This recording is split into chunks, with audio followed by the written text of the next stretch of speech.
In the shadowed corners of ancient libraries buried beneath centuries of dust and forgotten prayers, there exists a creature so terrifying that medieval scholars wrote its name with trembling hands. A monster so deadly that a single glance from its eyes could turn flesh to stone, and a whisper of its breath could wither entire forests. This is not the stuff of children's fairy tales or Hollywood fantasy. This is the basilisk, the undisputed king of serpents. And its story begins not in the pages of fiction, but in the blood-soaked chronicles of history itself. You know the name.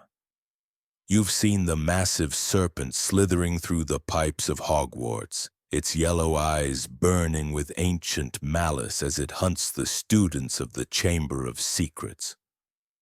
But that creature, terrifying as it was, is merely an echo of something far more sinister.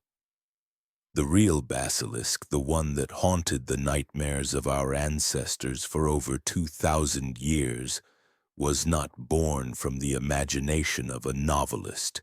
It was born from something much darker, much more primal, and infinitely more disturbing. The true story of the basilisk is a journey into the deepest fears of humanity itself. It is a tale that spans millennia, crossing from the sun-baked deserts of ancient North Africa to the torch-lit monasteries of medieval Europe. It is the story of how a creature so small it could fit in your hand became the most feared monster in the Western world. And most unsettling of all, it is the story of how this legendary terror may have its roots in creatures that still slither through our world today.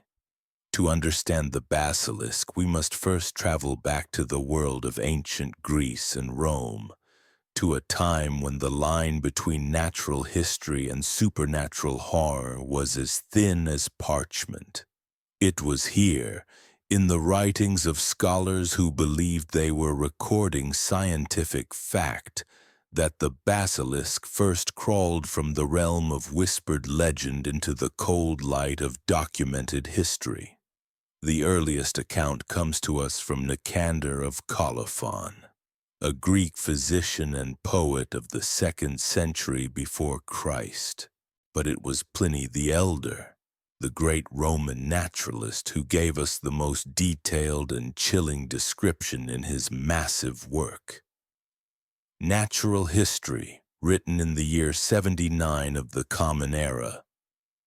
According to Pliny, this creature was no towering monster of fantasy, but something far more insidious. The basilisk of ancient lore was described as being no more than 12 inches in length, a serpent so small you might mistake it for a harmless garden snake until the moment it ended your life. But size meant nothing when it came to the basilisk's power. This tiny creature possessed abilities that defied all natural law and reason. Its very presence was a blight upon the earth itself. Where it passed, the ground would crack and split. Vegetation would wither and die, and the air would become thick with the stench of decay. Birds flying overhead would drop dead from the sky, their bodies hitting the earth like stones. A man on horseback who dared to spear one of these creatures would watch in horror as the poison traveled up through his weapon, killing not only himself but his mount as well. The basilisk's name itself reveals the terror it inspired. Basiliskos, the ancient Greeks called it, meaning little king. For though it was small in stature, it ruled absolutely over the domain of death. No other serpent could stand in its presence. Even the great pythons and vipers would flee at the sound of its hiss, recognizing in this tiny creature a power that transcended the natural world.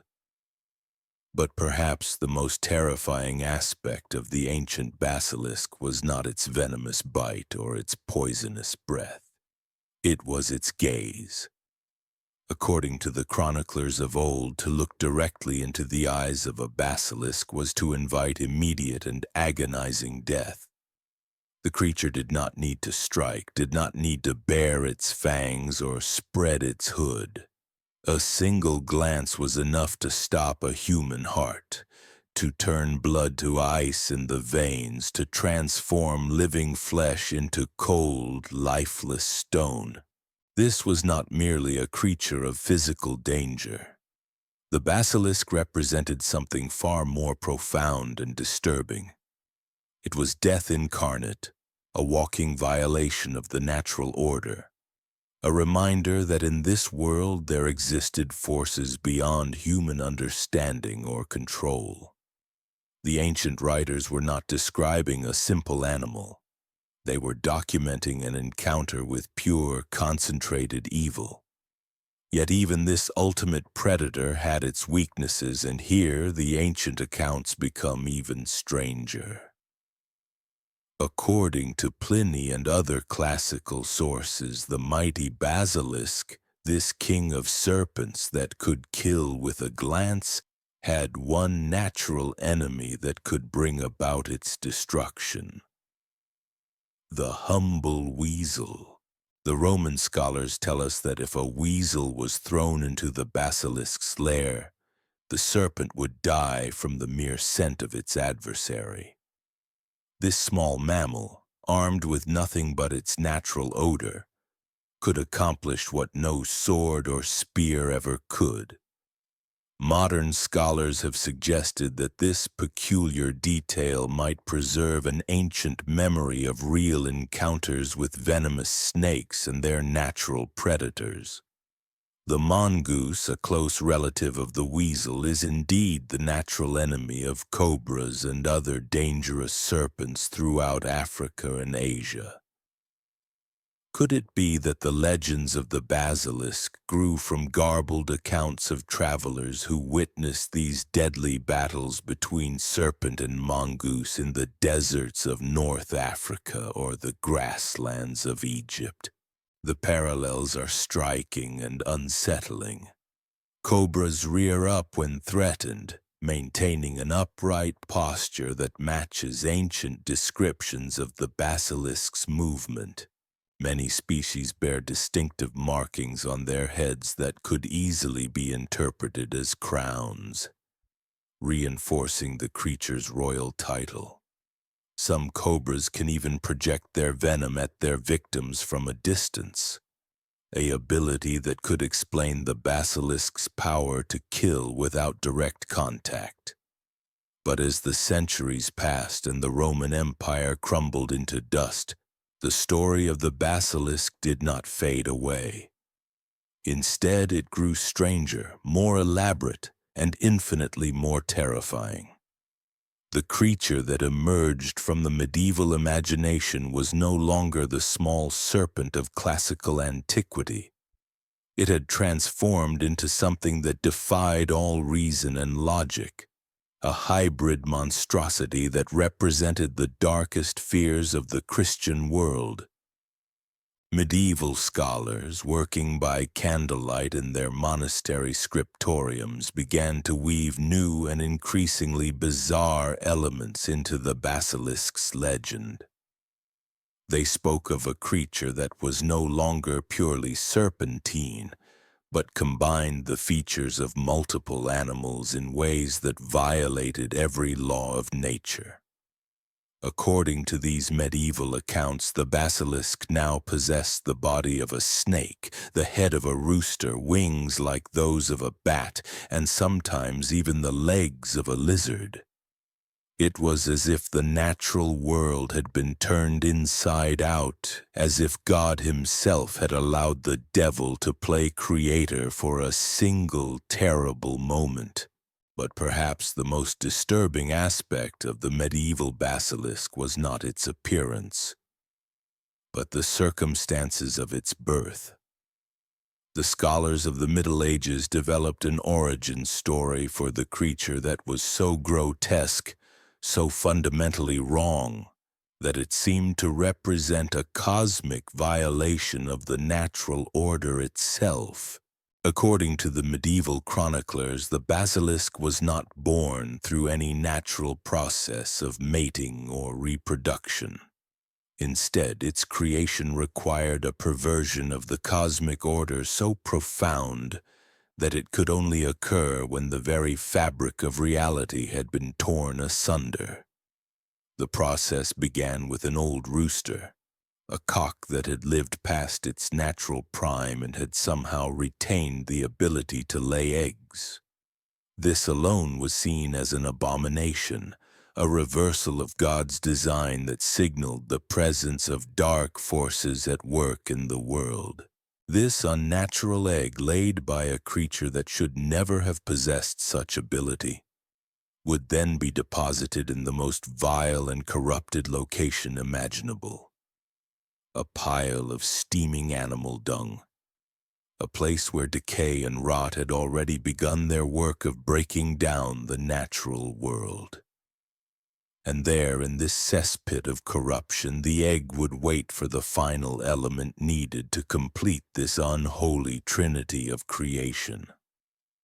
A serpent or a toad, creatures already associated with the devil himself in Christian theology, would coil around the cursed egg and begin the incubation process.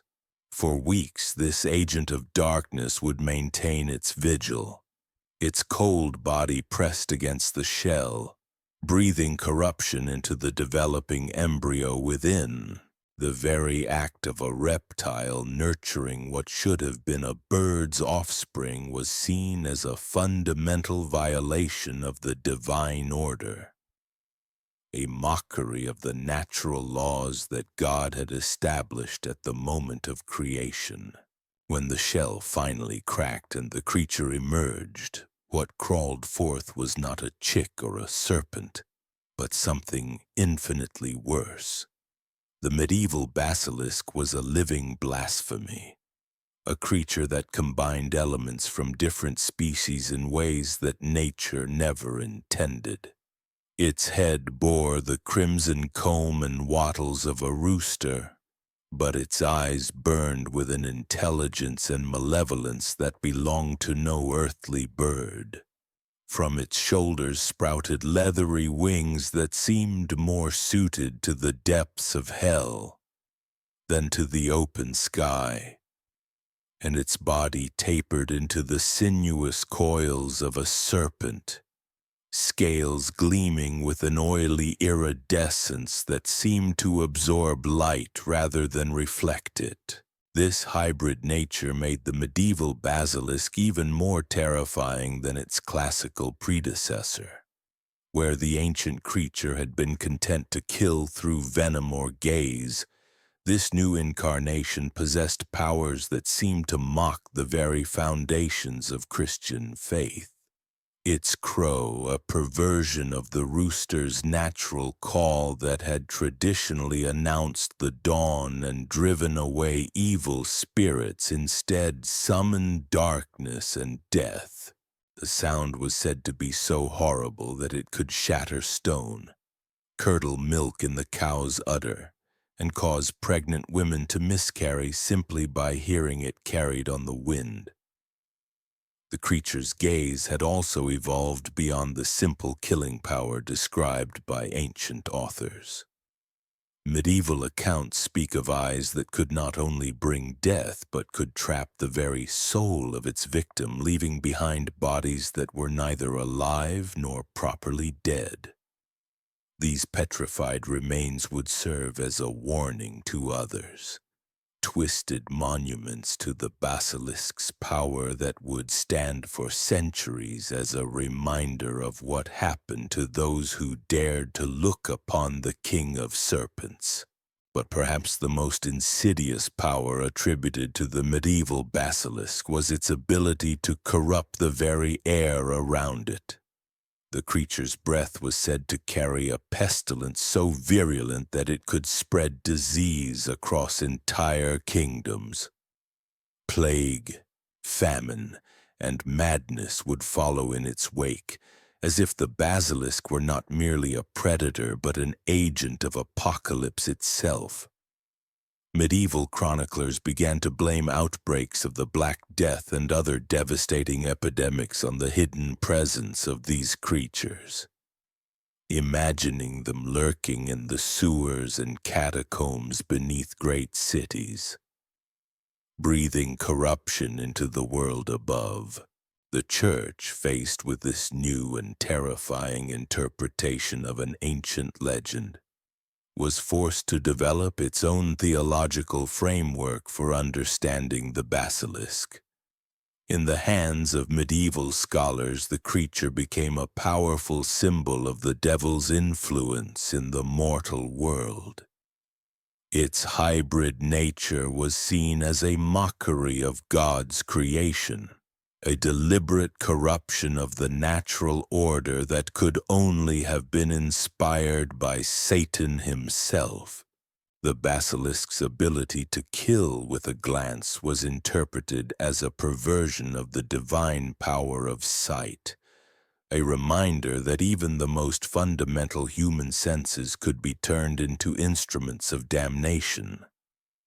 Christian bestiaries, those illuminated manuscripts that catalogued both real and imaginary creatures for the edification of the faithful, gave the basilisk a prominent and terrifying place in their pages.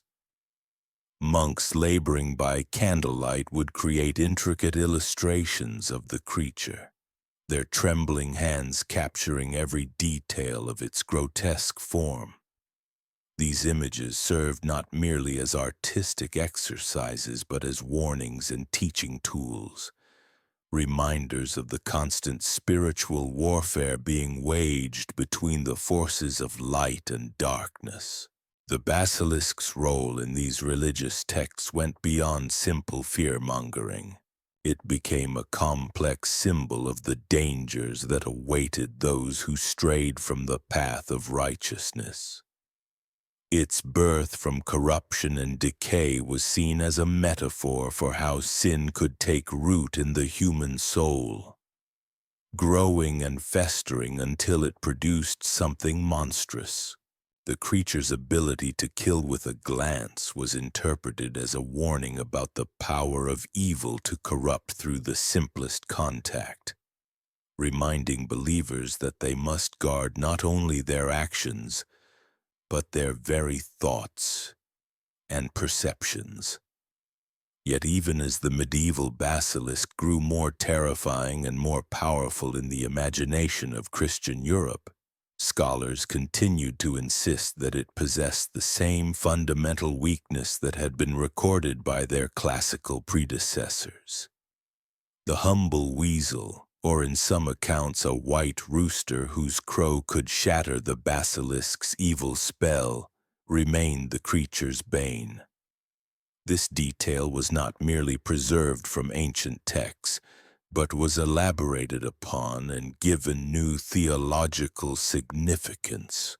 The weasel's power over the basilisk was interpreted as a sign of God's mercy, a reminder that even the most terrible evil could be overcome by the humblest and most unexpected means. Just as David had defeated Goliath with a simple stone, so too could the smallest and most apparently insignificant creature triumph over the king of serpents. This became a powerful metaphor for the Christian struggle against temptation and sin, a reminder that faith and purity could overcome even the most overwhelming darkness. Medieval accounts began to describe elaborate rituals for hunting basilisks, procedures that read more like exorcism manuals than practical guides for pest control. Knights and holy men would venture into the creature's suspected lair carrying cages of weasels and white roosters, armed with mirrors that could theoretically turn the basilisk's deadly gaze back upon itself. These expeditions were seen not as simple monster hunts but as holy crusades against the forces of evil, battles in the ongoing war between heaven and hell. The mirrors, in particular, became a crucial element in basilisk lore. Medieval scholars reasoned that since the creature's gaze was its primary weapon, reflecting that gaze back upon the basilisk would cause it to destroy itself. This led to increasingly elaborate theories about the nature of the creature's power and the metaphysical principles that governed its deadly abilities. Some scholars argued that the basilisk's gaze worked by corrupting the vital spirit that animated all living things, while others maintained that it operated through a form of spiritual contamination that could be purified through proper Christian ritual. These theological debates were not merely academic exercises. They reflected a genuine belief that basilisks represented a real and present danger to Christian civilization. Reports of basilisk sightings continued throughout the medieval period, with each new account adding fresh details to the creature's legend. Cities across Europe claimed to harbor basilisks in their sewers and ruins, and the creatures were blamed for everything from crop failures to outbreaks of madness among the population. The population. The terror of the basilisk was not confined to theological treatises and scholarly debates. It spilled into the very streets of medieval Europe, where ordinary people lived in constant fear of encountering this ultimate predator.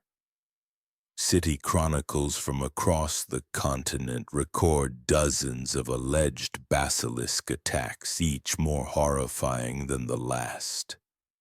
In the year 1202, the citizens of Warsaw claimed that a basilisk had taken residence in the cellars beneath the old cathedral, its presence marked by the mysterious deaths of dozens of workers who had ventured into the underground chambers. The bodies were found perfectly preserved but completely lifeless, their faces frozen in expressions of absolute terror. The city fathers, faced with mounting panic and a workforce too terrified to enter the cathedral's lower levels, assembled a team of the holiest men they could find. Armed with blessed mirrors, sacred relics, and cages full of white roosters, these brave souls descended into the darkness. According to the chronicler who recorded the event, the very air in the tunnels had become thick and poisonous, requiring the men to cover their faces with cloth soaked in holy water. The walls themselves seemed to weep with corruption, and strange sounds echoed from the deepest chambers. Sounds that one witness described as being like the crying of a newborn child mixed with the hiss of an enormous serpent. When they finally located the creature's lair, they found a scene that defied all description. The chamber was filled with a phosphorescent glow that seemed to emanate from the basilisk's scales themselves. The creature, according to the surviving account, was the size of a grown man, its rooster head crowned with a crest that burned like fire, its serpentine body coiled around a collection of human bones that had been arranged in some grotesque pattern. The moment the holy men entered the chamber, the basilisk fixed them with its gaze, and 3 of their number immediately collapsed, their bodies turning to stone even as their companions watched in horror. It was only the quick thinking of the expedition's leader, a monk named Brother Benedict, that saved the remaining men. He thrust forward the largest of his blessed mirrors, catching the basilisk's deadly gaze and reflecting it back upon the creature. The result was a sound like thunder mixed with the screaming of 1,000 dying animals. When the light and noise finally faded, nothing remained of the basilisk but a pile of ash. and the lingering smell of sulfur that would haunt the cathedral's lower levels for decades to come. Such accounts, recorded with all the gravity and detail of official historical documents, shaped the medieval understanding of what a basilisk truly was. These were not distant legends or abstract theological concepts. They were immediate, tangible threats that could emerge from any dark corner, any forgotten cellar, any place where corruption and decay had been allowed to fester unchecked. The creature had evolved from the small serpent of classical antiquity into something far more monstrous, a living embodiment of divine judgment and supernatural horror. The physical descriptions of these medieval encounters reveal just how far the basilisk had departed from its ancient origins. Chronicles speak of creatures ranging from the size of a large cat to that of a full-grown horse, their forms combining reptilian and avian features in ways that seem to mock the very concept of natural order. Some accounts describe basilisks with multiple heads, each capable of independent thought and malice. Others tell of creatures that could change their size at will, growing from mouse-like proportions to fill entire chambers when the need for destruction arose.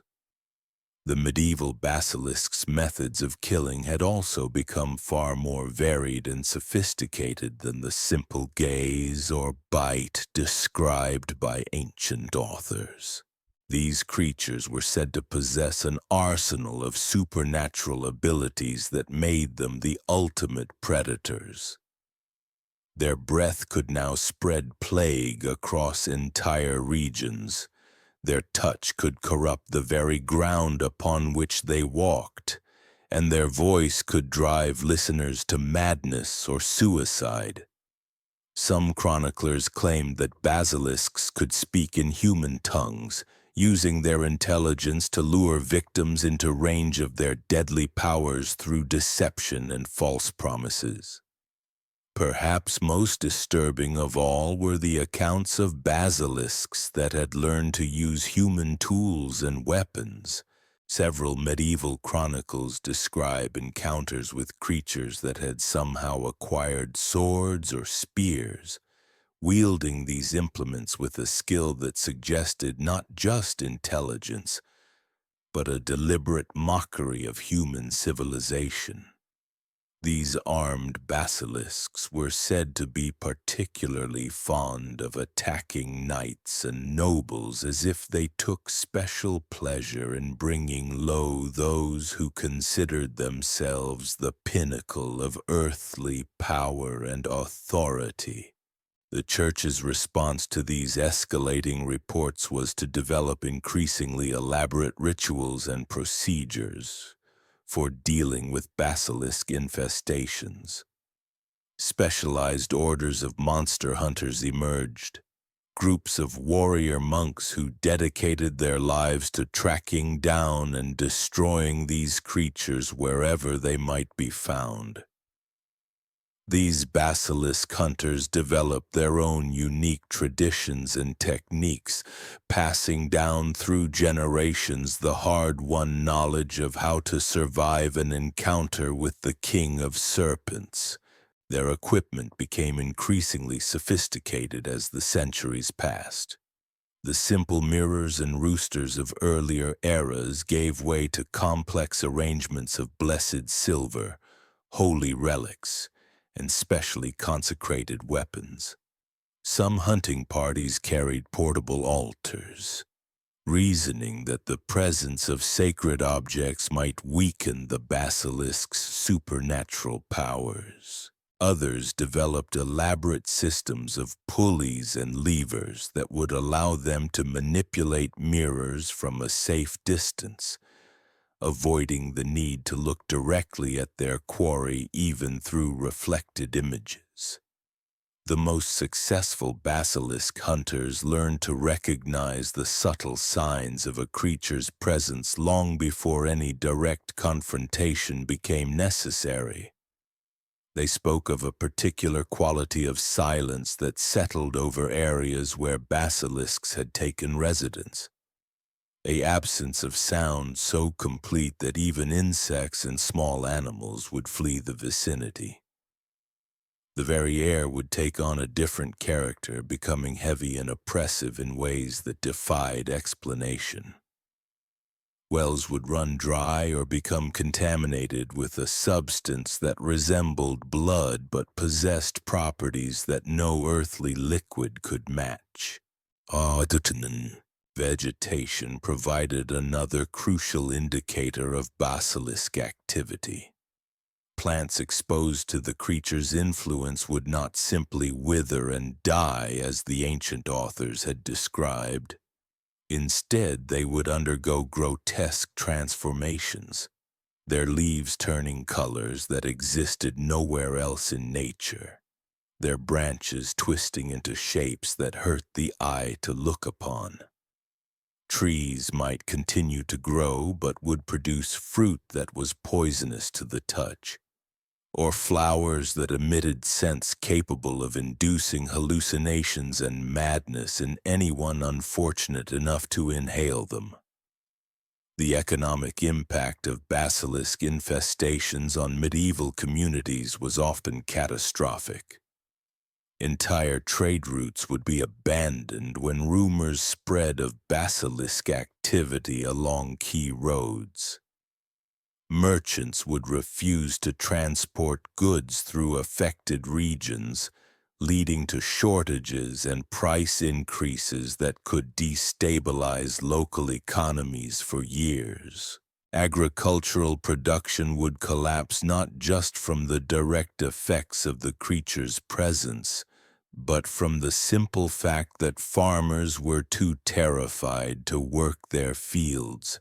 Some communities attempted to negotiate with basilisks rather than confront them directly, sending offerings of livestock or even human sacrifices in the hope of appeasing the creatures and convincing them to move elsewhere. These desperate measures rarely succeeded and often seemed to attract additional basilisks to the area, as if the creatures were somehow able to communicate with one another about locations where humans could be easily intimidated and exploited. The psychological impact of living under the constant threat of basilisk attack cannot be overstated. Entire generations grew up knowing that death could come at any moment from something as simple as catching a glimpse of the wrong shadow or breathing air that had been contaminated by an unseen creature's presence. This pervasive fear shaped medieval culture in profound ways, influencing everything from architecture to literature to religious practice. So what is the truth behind the basilisk? Is it real? The answer lies not in the creature itself, but in the fears it represents. From ancient cobra encounters to medieval plague outbreaks, the basilisk has always been humanity's attempt to give a face to the terror of sudden, inexplicable death. The king of serpents lives on, not in dark cellars or forgotten ruins, but in the deepest corners of our collective nightmares, waiting to remind us that some fears are truly timeless.